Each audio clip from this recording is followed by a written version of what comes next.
count number of files in a directory. So the first method is straightforward. You can just use ls and specify the directory.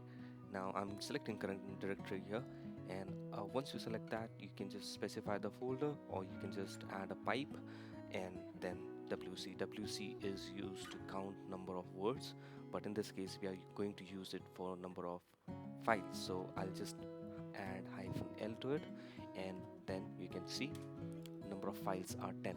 Now if I want to check number of files in subdirectories as well, including all the folders in that particular directory, now in that case I'm going to add -r to my last command. Now in this case you will see number of files are 16.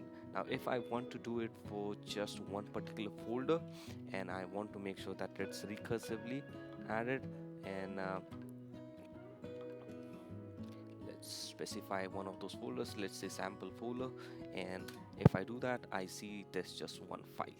So this is how you can check number of files in a directory, or you can use it for to find number of files in subdirectories as well.